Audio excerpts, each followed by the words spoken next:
nestled on Britain's southern shore, is a county like no other. Home to the most iconic of coastlines. It's the first time that fossil has seen the light of day for 200 million years. Dotted with picture postcard towns, wrapped in rolling hills. When you've got views like this, what else do you need? Blessed with rare and precious wildlife. That's fantastic. And some of the most expensive property in the world. I can never imagine selling this hut. My children would kill me. It's a land whose industrial past has left behind delightful surprises. I don't think there's anywhere else really like it, is there? Where a thriving modern community Hey, look at the colour of this one! lives in harmony with history. It's magnificent. Stunning. Each year, millions flock here to experience the magic, It's probably my favourite spot on this planet. the beauty, You get that feeling that you are in another world. and the traditions This ritual has been going on for the best part of 85 years. of this unique county. Welcome to a land that inspires. There is a beauty about it that you just cannot ignore. Welcome to Dorset.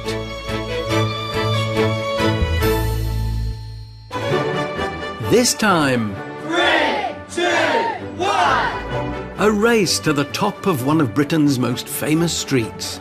Oh my God. We take to the seas in an historic motor yacht. Good afternoon, everybody. Doing a Dorset cream tea service today.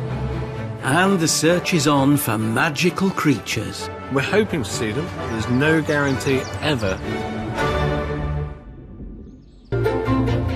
But in late spring, the county's shallow, warmer shores also attract an endangered and extremely rare species. Britain's native spiny seahorse. Neil Garrick Maidment is founder of the Seahorse Trust, and for the past 24 years he's made it his mission to do all he can to ensure that they not only survive, but thrive in these waters. The seahorses are protected for a very good reason, because they're a vulnerable species, but the other problem we have also is their habitat being destroyed. Whether it's coastal erosion, whether it's pollution, whether it's anchors digging up the seagrass.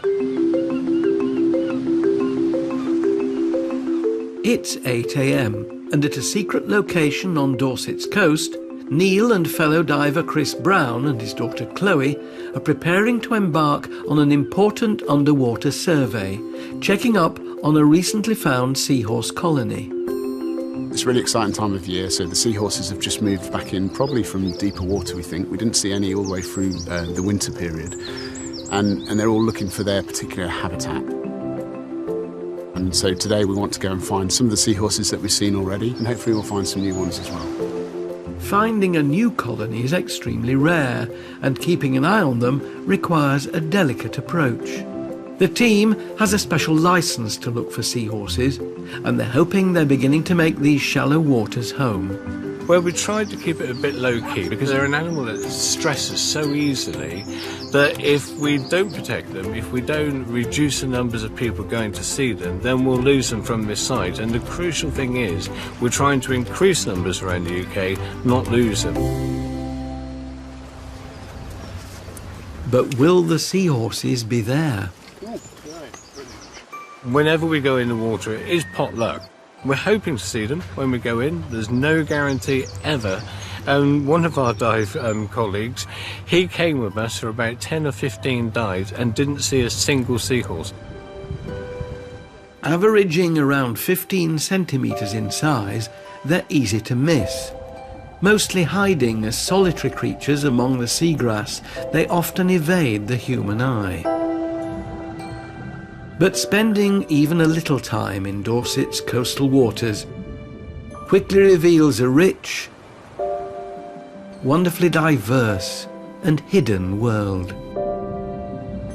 Seahorses are incredibly hard to find. They're completely camouflage, and they tend to match their background so well, and their way of avoiding predators is just to stay still and become part of the surrounding habitat. once you start getting your eye and you start finding them.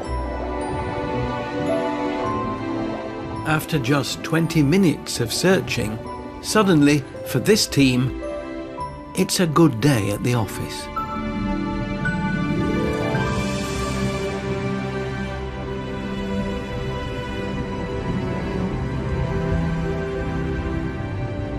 And now they've found them, Neil has a good way of knowing exactly which seahorse is which.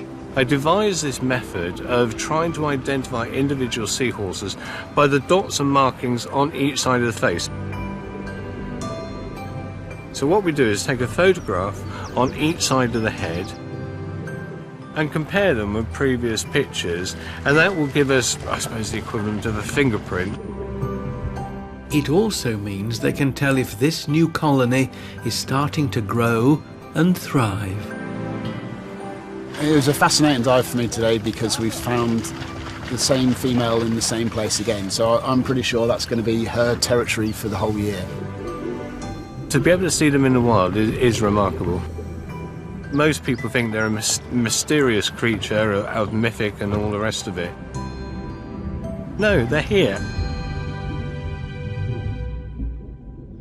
High season, these 4 miles of unspoilt sandy beaches attract up to 25,000 visitors a day, and its sheltered bathing waters are popular with day trippers sailing out from marinas nearby. But with over 200 boats dropping anchor on busy summer days, Studland's fragile underwater ecosystem is being damaged, endangering Britain's largest known colony of native spiny seahorses who live and breed here. But at Portland Marina, yeah, lads, you want to grab this off us? Help is at hand. Right. Seahorse expert Neil is spearheading a joint project with Paul Swain from Marina Group Boatfolk to help boat owners protect this environment. Brilliant. Thank you. No problem. An innovative system of floating eco-moorings which will allow up to 5 boats to tie up to fixed floating buoys rather than drop their damaging anchors. But they need to act fast. Yes, there is a sense of pressure to get this all done because we've now come into the seahorse breeding season. So we want to try and get it done as quick as possible, minimise disturbance in the area. Right, OK. Are we ready to go? We are ready to go, I think. It's Neil's job to ensure the area is free from seahorses before the moorings can be screwed to the seabed. It is difficult, you know, the sea is not an easy place to work. Stand by. OK, go forwards a bit. OK, got it. Put it in neutral. So before the mooring team gets to work, All right. Neil must ensure no seahorses will be disturbed. For once, Neil's hoping that he won't spot any of these magical creatures. If he does, the eco-moorings will be delayed, potentially meaning another summer of boats dropping anchor in this sensitive habitat.